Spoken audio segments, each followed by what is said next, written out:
This episode of Back to the Roots podcast is brought to you by Byron Seeds. The folks at Byron Seeds believe organic requires a different perspective, plan, and approach. Organic isn't simply a different type of product or even a different way of farming. It's a different way of thinking, planning, commitment. It's a different philosophy on how to feed the world. Many won't understand, but the people at Byron Seeds do. We're owned by organic dairy farmers.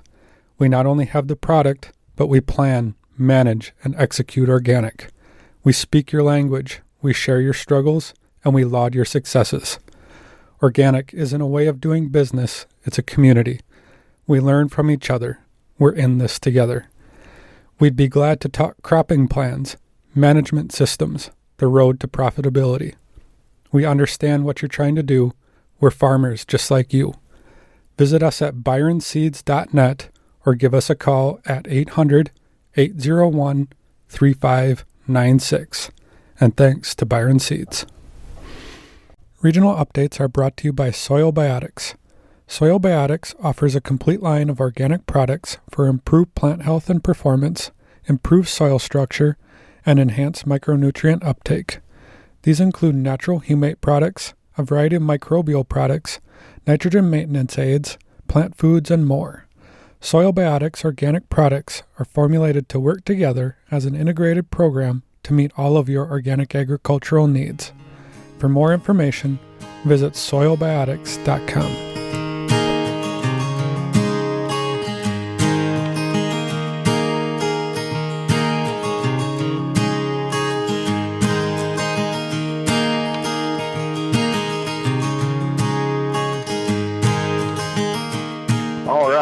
Hey, this is Chris Hoffner from North Carolina, and it is a wonderful day today. The sun is shining. We had some rain this week, and we are definitely grazing. We are very fortunate to get that shower of rain. We really hadn't had any rain since it's been over a month, which is not a norm for this time of year. We normally most definitely have rain in the spring, but this year, things are a little different, but luckily we had that. We were starting to get our irrigation stuff out and going until we had this rain and to start watering pastures. But with this shower, we had about 2 inches, I'd say, and things are greening up. Cows are happy, and this year it's actually been one of the first for us. So in the beginning of March, we ran out of silage, not a big deal. And then supposed to get a load of grain in, and I was like, you know what, let's just try it with no grain. So we went, we've been over a month and a half with no grain, and that's been pretty impressive. I've grew up with a 30,000 pound herd average with the cows and pushing grain, pushing the cows and push. And the income over feed cost is pretty darn good when they're on grass and they're, not having to put any grain in them. I was very impressed with them. One problem I did notice is that some of my Holsteins were starting to lose a little bit of body conditioning. So we actually just the other week started adding more grain to the ration, but only a few pounds. We're only like 5 or 6 pounds at the most. So, and they didn't really pick up in milk. So I think that extra grain will help them out as far as body conditioning, but not that much on milk. But so as far as what we're grazing right now, we're still grazing the same stuff we were grazing back in the beginning of March. Whenever we started, we normally have a big mix is what we try to graze. And normally it's, the more stuff I can put in it, the better. It's normally we'll start out with we'll mix, in our mix, we'll have treated kale, ryegrass, balanza clover, crimson clover, some Austrian winter peas, hairy vetch, sometimes some woolly pod vetch, and those are our main ones. We used some Egyptian clover this year. Wasn't as impressed with it. But this balanza clover is pretty darn cool plant. It'll make a whole pile of nitrogen for one, but it also, if you don't graze it, it can get waist high, shoulder high, makes a bunch of tons. But whenever you graze it, it just keeps on coming back out. Like it doesn't make a big stem, but it kind of bunches out, makes more tillers, and it does very well. I just don't like having too much in the pasture because it will choke out some grass, but it'll cause some bloats. We had a couple this year, but not too bad. It was just a period over a day or so. We had a couple bloats, but it's doing well now. Everybody around here, as far as conventionally, is already done planting corn. There's a bunch of guys already done with their beans, the first run of beans. Second crop beans, they will be getting them in June, July. For us, we are ready to plant corn. We just hadn't got there yet. The ground today is a little wet. As far as my springtime pastures, our annuals, we as soon as we can get caught up, we'll be planting. We are going to do kind of the same principles we do for our winter spring crops, is that we will put as many mixes in it as possible. We'll BMR Sudan, there'll be probably a BMR millet, a regular brown top millet, and then we'll put some sun hemp in, cowpeas, and some sunflowers. The cows don't really like to eat the sunflowers, but one, it looks pretty out in the pasture, but other is it'll help with the zinc in the soil.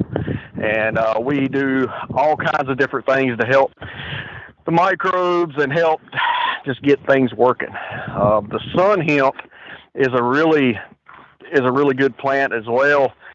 We've noticed that the cows will go through there to strip all the leaves off, and the plant will come back out with more bunches of leaves. They do not like the stem, and we have tried to make it into hay, and that was a joke because hemp makes a rope, and we pretty much had a bunch of rope in our bales, and that was not cool. They did not want to eat that. But anyway, everything's on wide open right now, and luckily the good Lord gave us some rain this past week, and we'll see what happens. When you mentioned the second crop beans, what would that be following? Oh, I'm sorry. So those guys will be following, and we've done it too. They'll be following small grain after they combine small grain, either wheat or barley. They'll no-till right into it and plant their beans. And we do it too. We just don't have any this year. We did not plant any small grain this fall. We probably should have, considering what grain prices are doing now. I would really like to have several thousand bushels of barley coming in this spring, but hey, we didn't do it, so it's okay. And is it Balanza clover? Balanza, depends on who you are. Yes, sir. Yep, I really like it. It's a red clover?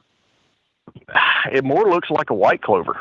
Okay. It's not. I mean, it's an annual, but it's got a big white and pink head on it, or the bloom, and it'll pretty much go to a seed no matter what. It can be like 2 inches tall. If the cows keep on eating it, it'll still go to seed. So what they're grazing on right now, it is from 2 or 3 years ago seeding is what's out here now. Oh, wow. It's been several years. Yep. And crimson clover will do the same, but not as much. But so we don't plant it anymore. It just comes up. I see. It's pretty neat. And the cows like it? Really, they love it. If I could show you, if we were on Zoom right now, I would show you what they're eating right now. Yep, yeah. I'm out here with them now. Well, hey, Chris, why don't you send me a couple of pictures of what they're eating right now? We'll throw it up on our website.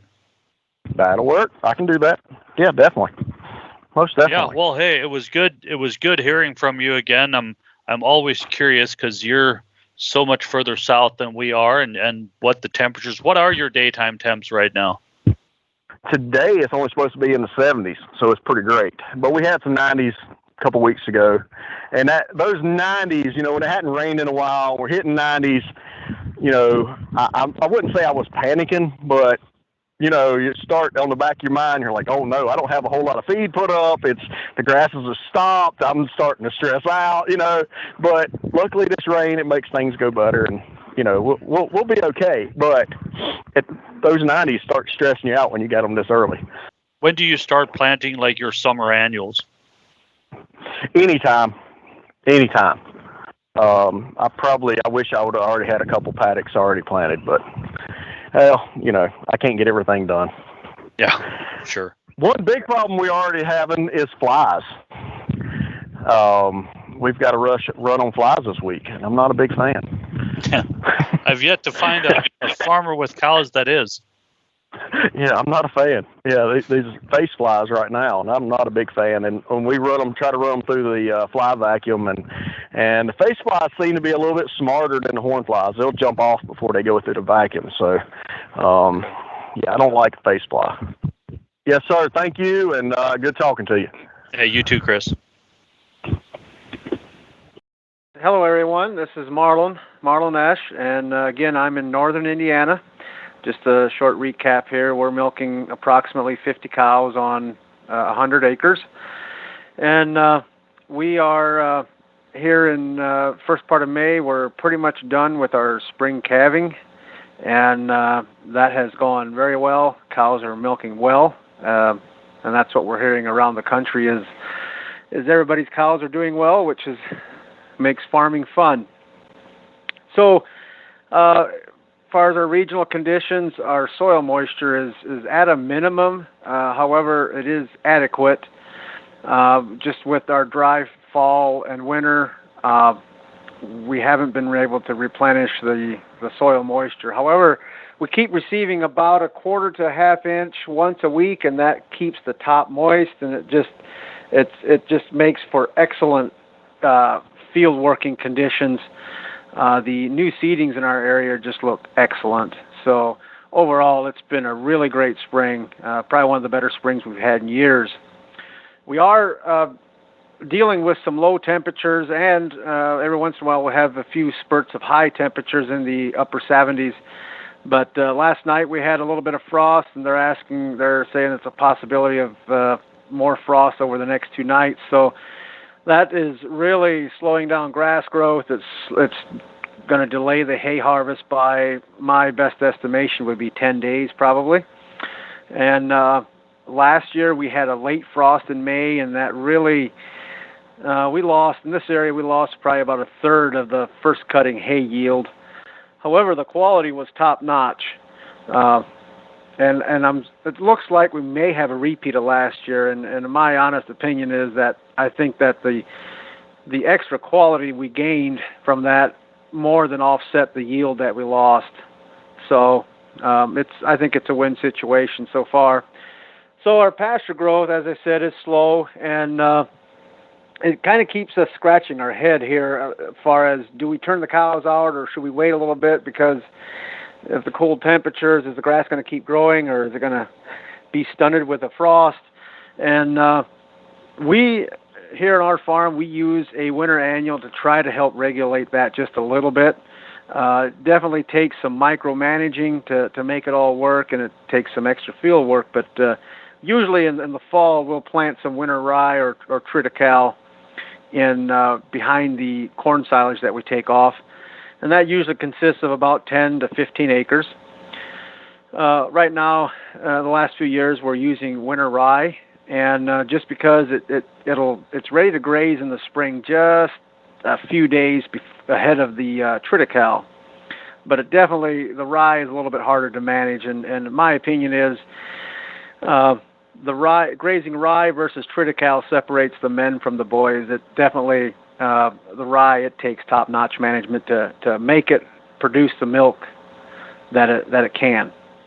So with that winter annual, we can usually gain on cow turnout by 10 to 14 days versus just using permanent pasture. And I found that if you're grazing a winter annual, especially rye, it really helps so we like to turn them out at about 6 to 8 inch of growth. This year that happened around the 10th of April. As a rule, it's probably mid-April. But we had some heat in the first part of April, and that really got that rye going. So we were able to turn them out about the 10th, and that gives us about 50 cows, and we usually have 10 to 15 acres of this winter annual. That gives us about 5 to 7 days of grazing, and then we'll go over the permanent pastures, and we're going to go fast. And let me just back up. I didn't say on the rye, it really helps if you hammer that stuff hard with the cows. I mean, there's a 8 inch of growth there, and it doesn't bother me if they take that down real close to an inch, or I mean at least 2 inches. I want them to be shorter than 2 inches, that stubble. So and that just sets the tone for the next grazing. If you leave too long of a stubble, it gets strawy, and then the second grazing the cows don't want to eat it. But anyway, so we gain about 5 days of grazing, 5 to 7 days on the annual rye, or the winter rye. And then we hit the permanent pasture, and we're going to go over that one real fast as well. It's 50 cows across 30 acres in about 10 to 14 days as well. And then this is where the annual rye really, the winter rye really shines, in my opinion, is once you've gone over your permanent pasture once, you've sort of set the grazing wedge, but a lot of times you've completed the rotation, but you're not ready to restart that rotation on the permanent pasture because of cool weather. Sometimes the grass is sluggish to start, and then in other years it really takes off and you can just barely keep up. So once you've completed that first rotation, I have the option of either restarting the rotation with the permanent pasture if the grass is growing exceptionally well, or I can go back on my rye and graze that again, and that will usually buy me close to 7 to 10 days worth of grass growth on the permanent paddocks. And if the grass is growing well on the permanent paddocks, we'll leave the rye and we'll plow that under, and we'll just keep going on the grasses. And so many times we in years past when we used only permanent pasture, we were always struggling with, do we start grazing or do we wait? And so we'd wait to get more growth, and then we couldn't keep up, and then we had to make hay off the pastures, or we were grazing headed out orchard grasses and rye grasses. And I just think that this winter annual that we're using really just gives you another ace in the hole if you need it. So, and anyway, so the winter annual, the rye, once we're done, usually we like to graze that twice, and usually we're done grazing that by around the 10th of May. So we just finished here the other day on the rye, and then we'll terminate that. We'll moldboard plow that, and we'll come back with either a summer annual or we'll plant corn in it. And then after the corn silage or the summer annual, which is sorghum sedan, if it's early enough and we have enough time in the fall, we like to go in with a fall seeding of pasture or alfalfa. Rule of thumb is we don't like to seed our pasture or alfalfa later than September 20th. So it all depends how soon we can get the corn in the ground and how much heat we have, how soon we can take the corn off. The summer annual sort of takes some of that risk away because we can go in and terminate the summer annual at any given time if we have to in order to get our fall seedings in. Just one note, with the winter annuals, the rye and the triticale, there's an alleliopathic effect that goes along with that, and so you have to be careful with how you terminate it and what you plant in after the rye. And I'm sort of speaking out of my league here, maybe just a little bit, but I do know that the alleliopathic effect sort of comes into play if that rye or triticale has the ability to grow that second node or that second joint, they call it, so it looks just like your knuckle on your, or one of the knuckles on your fingers. If it has two of those, and then the alleliopathic effect may bother your germination of your next seed. And usually if you can get it, if you can do a good job grazing it the first time, you do a decent job the second time, you're not going to have that problem. But if it does happen, basically what you have to do is plow it, wait 2 weeks after plowing before you plant seeds to get away from that allelopathic effect. Or if you have manure, you can put a heavy coating of manure on that, and that basically sort of offsets the allelopathic effect. And basically, in a nutshell, the allelopathic effect is if that rye gets too mature, the stem is kind of stemmy or woody, and it just takes, once you plow that down, it takes all the nitrogen and all the energy in the soil to start the decaying process of that rye, and there's basically no nitrogen, no energy left to germinate the seed if you put the seed in the ground too soon. Usually 2 weeks after plowing, that effect is history. But if you do add quite a bit of nitrogen, you can sort of eliminate that effect. So, again, that's just in a nutshell. I'm sure there's more of a science to that, but that's my experience with that. So, otherwise, just to recap, our spring is going excellent. We're able to manage our grass growth in a timely way, it seems, just because of the slow growth that we're having. And yet at the same time, in the back of my mind, I'm thinking that if we have a week of 80, 85 degrees and a little bit of wind, we're going to be lacking moisture real quick. So we'll see how that plays out as time goes on. So on your rye following corn silage, do you try to use a little bit of a shorter season corn silage to get more fall growth in that? I use a shorter term corn silage, but it has more to do with trying to get the corn silage off so I can come in with a fall seeding of pasture or alfalfa. Now, concerning getting the corn silage off so I can get my rye or triticale planted is not a big deal to me, because that you've got until, in our area, we've got until October 15th as a rule.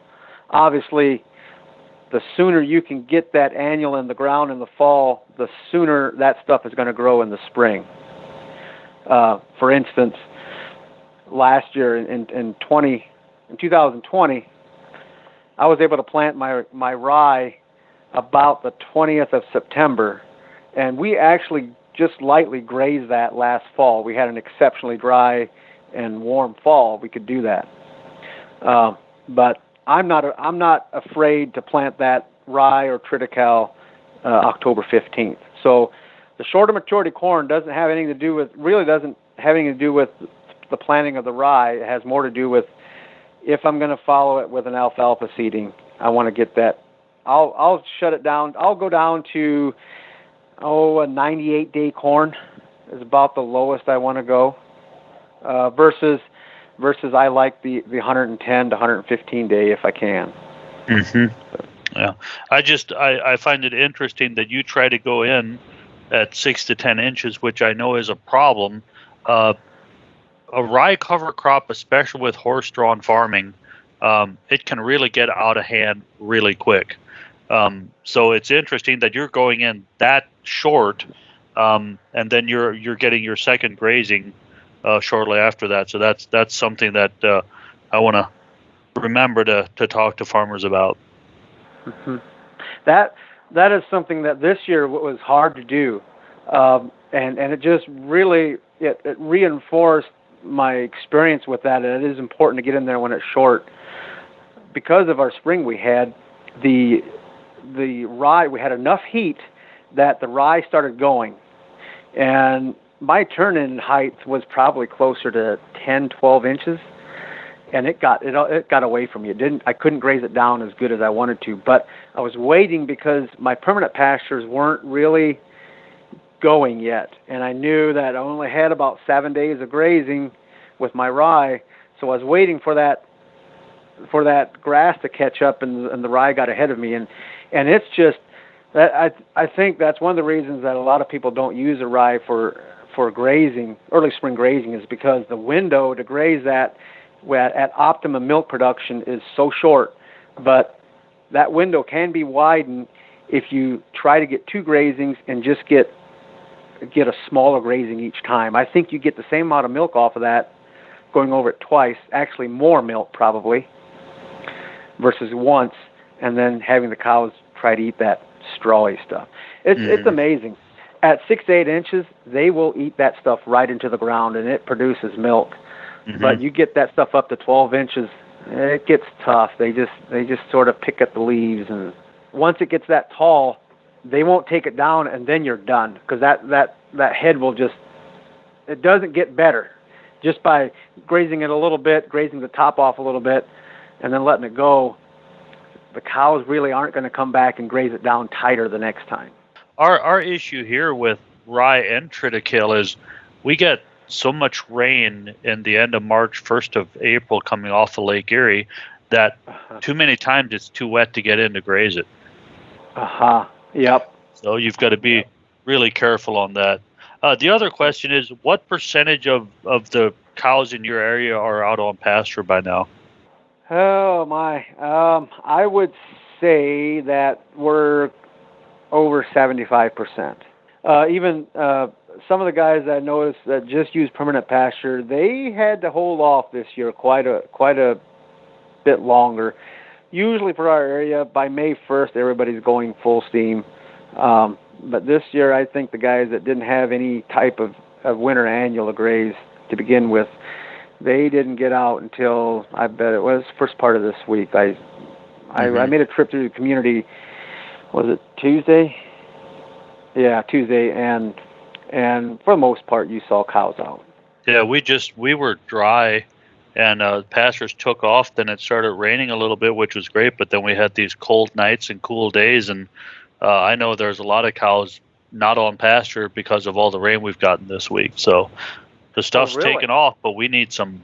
We got about 2 inches this week, and it's a little mushy to have cows out there. So yep. Yeah, we missed out on that. It's just been excellent. We haven't had we never had excess moisture at all in the spring at any point in time, just enough to keep us going. But boy, it's not going to take much to shut us down. Yeah, we were dry up until this week, and now if we get some heat, we're just in the low 50s. If we get some heat, things are just going to absolutely go crazy. Yeah. So it's been a beautiful spring though.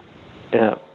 We have one other thing. What I've noticed on permanent grass is so many times a lot of people are talking about wait for turnout on permanent grass. Get some height in that stuff. It grazes better, and so forth. And that is correct. But what I'm finding is with that winter annual, you can go on your permanent pasture just a little bit sooner. You have to graze it. You basically do a flash grazing, and a lot of times I'm not even using a backwire. We're going that fast. Obviously, it depends on your paddock size and the amount of cows you have. But if you can go out there and you just nip that grass just a little bit, just like mowing your lawn, that grass, if you have a little bit of heat, that grass is going to come back faster. But the key is you have to stay off that thing before starting that second rotation. And I think that's where I used to get caught is I'd start too soon. We'd get going on that first rotation, and then I'd come back and want to start the second rotation, and I was just a little bit ahead of myself there, and I probably hurt myself on grass growth the rest of the year. So, and that's where I really like that annual, where you can just sort of let that grass get that height it needs to replenish the root system and so forth for the growing season. Yep. Well, hey, Marlin, really appreciate the update. Always interesting to hear what's going on in other regions. So thanks for taking the time. You're welcome. We'll see you. Corby here, Lyndon, Washington. It is, I think, the 6th of May today. The spring so far has been dry and unseasonably warm, which was nice because we got the cows out early. I think we got out on the 12th of April, and they really haven't eaten a stitch of feed that we put up since then. They won't even touch a little bit of hay I've tried throwing down, and they've milked really well. But there was, when they're walking down the pasture lane a week or two ago, there was dust, which is kind of a scary thought in April. We hit 80 degrees for 4 or 5 days in a row in mid-April. So that's not the usual here. But now we've last week was a little cooler, mid-60s, and we got a few little showers. Now it's low 60s, I would say.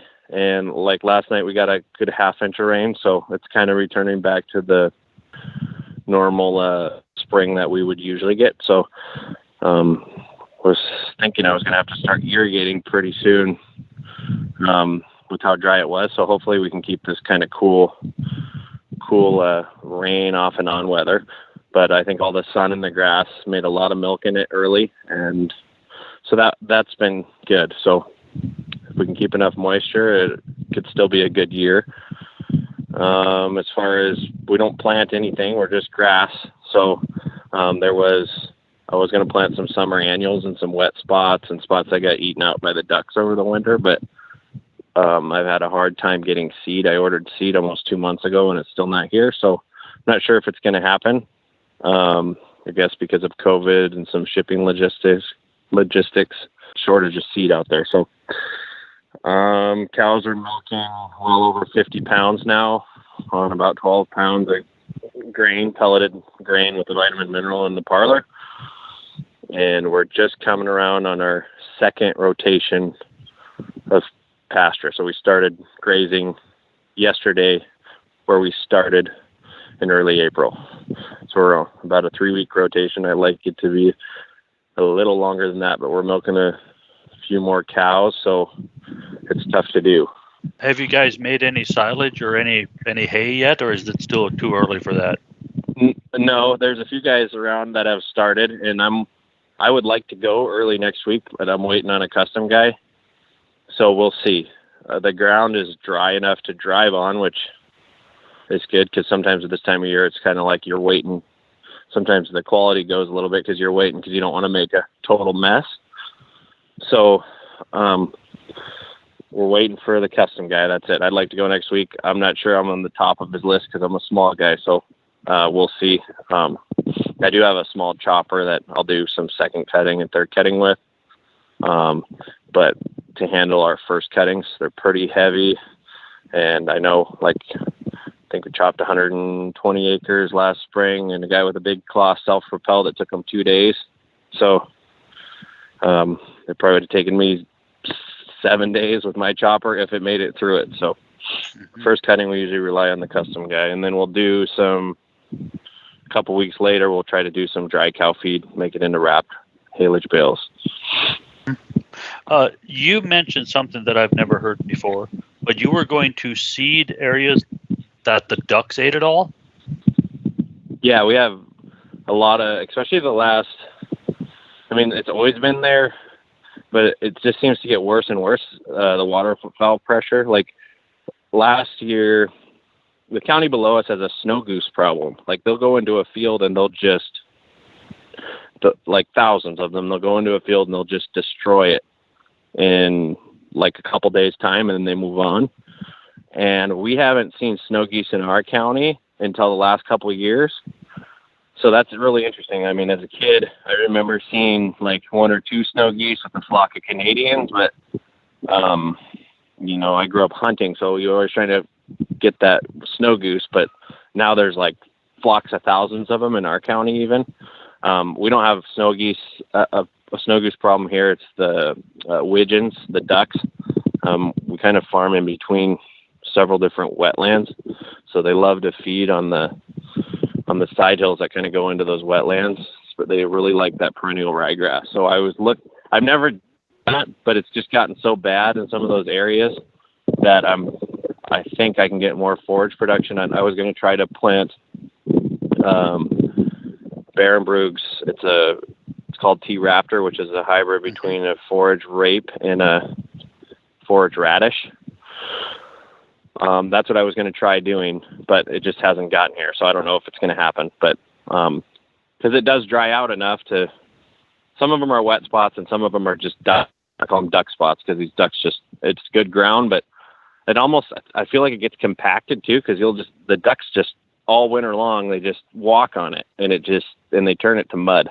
They'll nibble it down to nothing, and it just doesn't get going in the spring. I'll actually fence those areas off and won't graze them early on because it's so far behind. Otherwise the cows just eat it to the ground, and then it just dries out, and then it's done. And then you get thistles and whatever else in there. So that was something I was going to try, but I'm not sure it's going to happen. Well, okay, so there's really nothing you can do to keep the ducks off, is there? You can hunt them during the winter, but I think the biggest problem is right in March. It seems like that's right when hunting season closes, and then it just seems like that's when there's just a mass migration of widgeons into the area. And I don't know. I saw a guy had some bald eagle decoys out this year, so that was something I was maybe going to try. And I don't have it near as bad as some people. There's people that have it way worse than me. But yeah, it's kind of and I think a lot of it has to do with there's less ground for them to feed and land on as we have more development and raspberries in the area, right? So all those raspberry fields, ducks and geese don't feed on anymore. So they're just becoming in more concentrated areas as there's less ground. Mm-hmm. So they're overfeeding on a lot of dairy guys' ground. That's just a theory I have. I'm not exactly sure, but yeah, that's really interesting because we get ducks migrating through here, but not like the Midwest flyaway. Right. But, I had never heard of actually, we get flocks of, maybe 1,000 Canadian geese here, but the hunting pressure mm-hmm. is enough that they generally don't congregate where they wipe out whole fields. So that's interesting. Right. Mm-hmm. It is. And there's a lot of hunters around here. They get hunted hard too, but it's just, yeah, especially right. It seems like they know when that season closes, and they mm-hmm. just come in droves. I'll just chase them off with the ATV when I can, or, do what you can to kind of keep them off there, but it's kind of a full-time job. Yeah. Need a drone with bottle rockets on it. Exactly. But yeah. And it's mostly just, would that be the American widgeon? Yeah, American widgeons. My dad doesn't remember, that. And even as a younger kid, I don't remember it being near as bad as it is. I think when I was in high school, we kind of started seeing it. And my dad's a big duck hunter, and I grew up duck hunting too. So we don't have any problem going out there and harvesting a bunch of them, but you can only shoot so many. That's crazy. Do you get a lot of migratory birds coming through there up the coast? Yeah. We do. I've always wanted to go out to the Midwest and just bird watch for ducks during the migrations, and maybe shoot a couple. Yeah, there's a big migration. That's the Pacific Flyway here, so you get everything that's I think the snow geese will nest up in Alaska, right? And so they come right down up the peninsula. Mm-hmm. And what would be the reason that the snow geese are just to the county south of you, but you don't have them? I don't know. The county south of us is flat or flatter. There's it's the Skagit Valley. It's a big vegetable area, and it's wide open. And up here, it's a little different. I don't understand why they're there, and they haven't been here, but they've had them there for years. And it doesn't really sound like you want them there. No, I mean, I don't mind them as long as they're not, totally, like we had a neighbor, we're kind of tucked up in the hills, so I don't know why, but we don't get a lot of geese. It's just ducks. But I watched them go into a neighbor's annual ryegrass field that they had planted for cover crop into their corn. They'd interseeded it, and so it was really taken off in like October, and they just went in there, and I mean, it was like mowing it onto the ground. It actually came back okay, but I've seen it where they will just make mud out of it and just totally destroy stuff too. Wow. Well, you learn something new every day. Yeah, duck lesson, huh? Waterfowl lesson today. Yeah, exactly. I just find that interesting because I talked to one of our local farmers here, and the other night, across the road from his farm, he counted 66 white-tailed deer. Wow. So that is, it's starting to. There's so many deer in the area that they go into a new seeding alfalfa field and will just destroy it.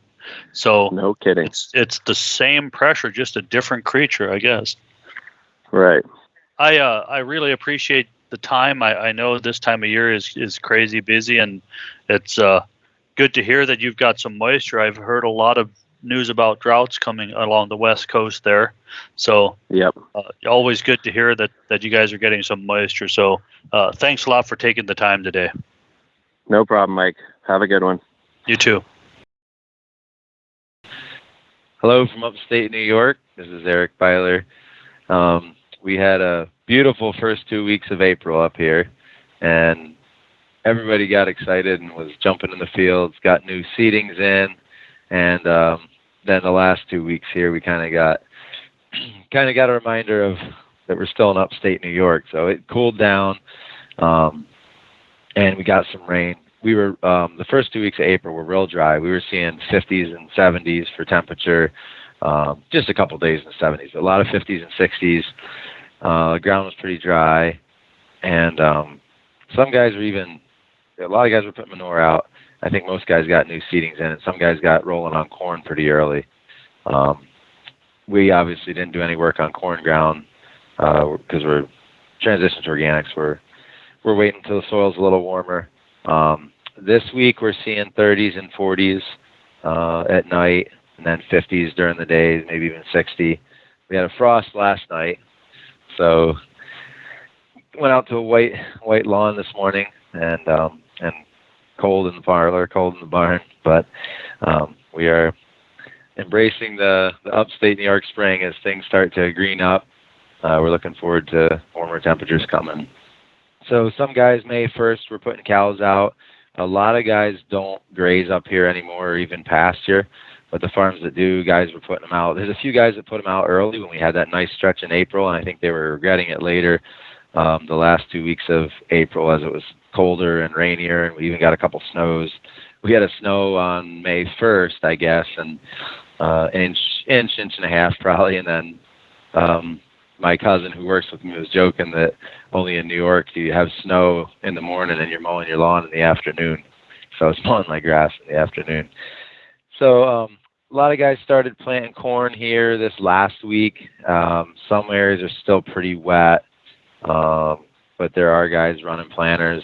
Our county is kind of divided up by the river. We have the ground on the other side of the river is better soil, a little more just a little more loamy, and it's on limestone. On this side of the river, we're sandier, and the bigger difference is we just have a shorter growing season over here too. We're lower. Pretty common to get a frost a week or two before the other side of the river, and we can also get a late frost. A lot of the old timers around here say, you're never safe from a killing frost till after Memorial Day. So guys on my side of the river, we have sandier ground, but guys on my side of the river often tend to plant a week or two later than the farmers on the other side. So I haven't seen a lot of corn go in right around me, but my brother-in-law farms on the other side of the river, and all the big farms over by him are rolling planters. So we had a rough the market here. I'm shipping conventional. Just a reminder again, I'm shipping conventional, transitioning to organic. So our market's been a little tough here beginning of the year.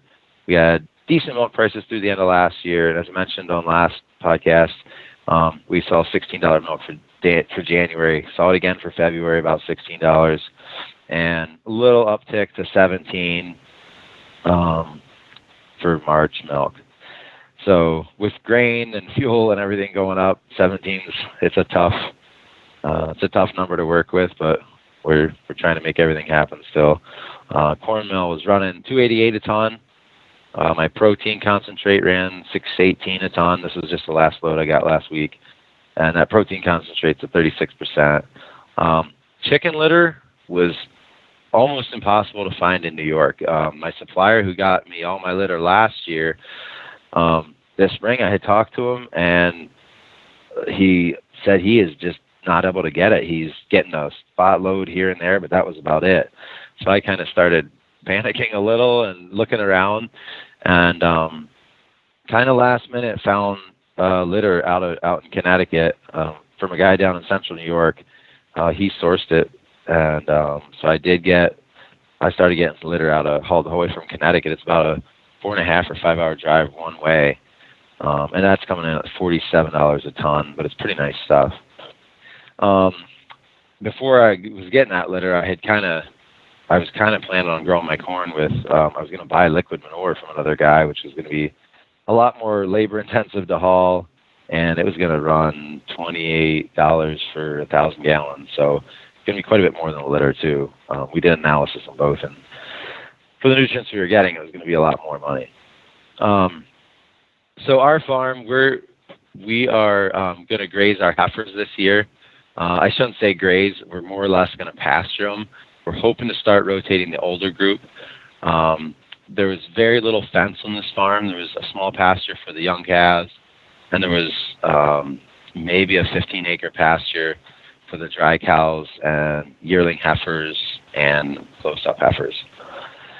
So part of the goal this year is to get up more fence on the farm and start rotating the older group a little bit. We're going to seed some sedan grass in one of the fields that joins that pasture and hopefully run them out and graze that sedan grass.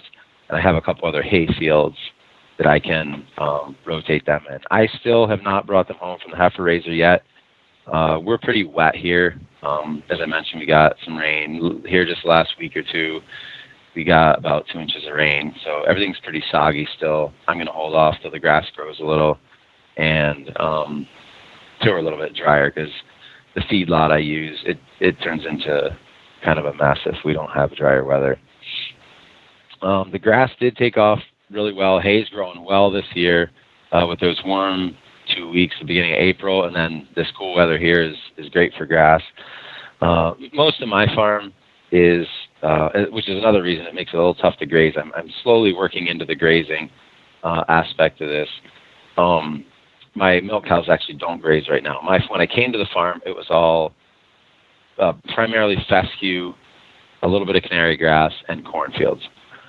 So we've seeded down quite a bit. I have some alfalfa now for crops, and then we're doing the sedan grass for the heifers, and we're slowly reseeding pastures to mixes that'll be more grazing friendly. And our goal right now through this transition on our farm is to keep the conventional cows. I still would like to maybe get them out some. I don't know if it'll happen this fall or not, but I would like to get them out some. But I'm not going to be grazing real intensively just because I don't think I'm going to have the fence up in time the end of this year. But my goal is to take these cows conventionally, run them conventionally until the point where all my land is organic, and then we'll probably sell this herd and try to buy in another herd. So that's kind of the goal on our home farm, trying to work through this transition. Because we pretty much came and bought the cows and equipment and started transitioning 2 months later. So financially, it was going to be tough anyway, just starting out conventionally, and we're throwing, a transition on top of that. So we're trying to pencil that out and find the best way financially that'll work for us. So that's our goal right now. So the young stock are grazing, or going to be, they're pastured, hopefully working towards grazing. And the milk cows, they probably will not be doing a lot of grazing until they're sold. So basically here we're just waiting for corn ground a little bit. We're going to get some litter spread. We got most of our manure spread on our hay ground early in the spring. Those first 2 nice weeks, we got a lot of manure out. And then some infrastructure repairs on this farm too. Kind of my goals coming in, year one, I put a lot of time and money into getting the cows where I wanted them to be, production-wise, health-wise. We had quite a bit of lameness. So I kind of poured a lot of time and energy and money into the cows the first year. The second year, I poured a lot of time, energy, and money into the equipment. And this third year, we can't do any big projects just because things are pretty tight. Things are pretty tight, but we do need to do a little bit of work on our parlor. So we're looking at doing some small infrastructure changes to make us more efficient there. And then, of course, the fourth year here is going to be the focus on the transition and hopefully finding a market. But we're looking at a used parlor right now. Ours is we have wage jars in our parlor back from the 70s, so it's time we upgrade that. But overall, we're seeing a nice spring here in upstate New York. We've not been overly wet, so we're actually glad to see the rain, even though it's kind of put everything to a stop. We're real glad to see the moisture, especially after last summer dealing with such a drought. Going into the transition, your plan all along was to then try to find an organic herd, so not transitioning or operating your dairy herd organically, correct? That's correct. I couldn't make it pencil with cow prices. Unless conventional cow prices conventionally aren't great, but I heard of a guy who's buying a herd out of Vermont. I think he's paying $1,500 for the organic cows. I should probably be able to get $1,000 a cow conventionally for mine.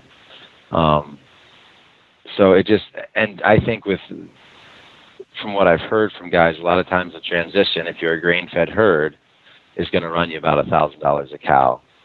And I do feed a fair amount of grain, so I imagine I'd be at least at $1,000 per cow cost. So. And then you also don't have that learning curve with these older dairy cows that have never been grazed. Correct. Yeah. I know people do talk about that learning curve, and I think it is there. I do think a lot of these cows, they can be trained to graze, and I think, yeah, you're right. I wouldn't have to deal with that, though. And my hope is that I can find a herd it'll fit my system well, too, though. I think I'm a little worried about that sometimes, too. The right. How many cows would you be looking at buying? What size herd?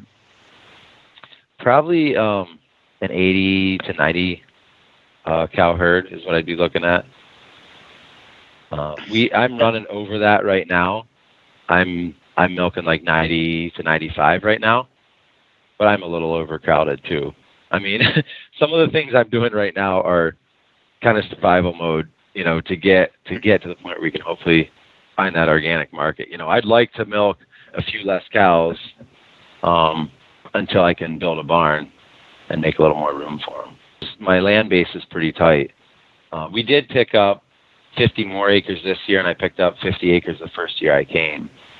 But I'm trying to get that land base up, which that's another challenge of grazing. If I start grazing, it's not like I don't have a great rotation, and I think I'd end up using some land. I'm getting the crop rotation going to where we can incorporate grazing into that too.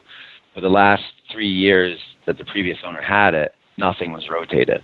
Corn was the same place corn was, hayfields were hayfields. So that was the cost too, just coming in and kind of reworking the rotation and getting everything rolling. And then our hope will be to put grazing into that rotation too. Sure. Now, I know in the past you have worked on a robot dairy. Is that something you would like to do in the future, or no on the robots? I do like the robots. I think financially it's going to be a while before I could do robots. I do enjoy farming that way. The one thing I've really noticed about cows and robot dairies in general, they're really calm, because I noticed it quickly after I moved here. I'd go out in the freestall and the cows are kind of getting up and they're getting restless because every time you come in the barn, you're going out there to put them in the holding area. You're going out there to move them somewhere. You know what I mean? Where I'd walk in and through the robot barn several times a day and they'd all just be calm because you're just going to get one or two cows, So yeah, I like the robots. There's times where you are up late at night, you do get called. I still feel like the benefits outweigh those negative moments, though. I like that they can milk as many times as they want. For the most part, they'll milk 3, 4, even 5 times a day, when they're fresh. So one thing, a challenge for me too, with the single group TMR, after farming with robots for a while, and you save money on feeding grain for where those cows are in their lactation. Like I'm feeding, when I was with robots, I was feeding like my fresh cows more grain, and then they're tapering them down. And I'd even, if I saw a cow wasn't drying off, I'd turn her grain back to 1 pound to dry her off those last 2 weeks. I'm feeding a lot of extra grain now with a 1 group TMR. It's like my late lactation cows. Mm-hmm. And when you look at organic grain prices, that's even a more significant financial. It's a more significant number, financially, to be feeding that extra grain that they don't really need. Yeah, I would love to see the robot prices come down to where a 40 cow dairy could justify it. It's just a little cost prohibitive at this point. Yeah, it is, especially for someone starting out. It's hard to be able to swing them unless you're pretty well established. Mm-hmm. In a sense, they tie you to the farm too. You either got to have a good person who's going to watch the farm while you're gone. They give you flexibility during the day, but it's hard to leave if you're the only one that can fix them. Sure. Mm-hmm. So, well, hey, Eric, I really appreciate you taking the time. I know this time of year gets a little bit crazy, and when I saw the rain, I'm like, oh, maybe the guys will have a little bit of time today. So, I appreciate the update. Thanks, Mike. Have a good day. You too. This episode was brought to you by Soil Biotics, providing full circle improvement for soil health and plant growth naturally.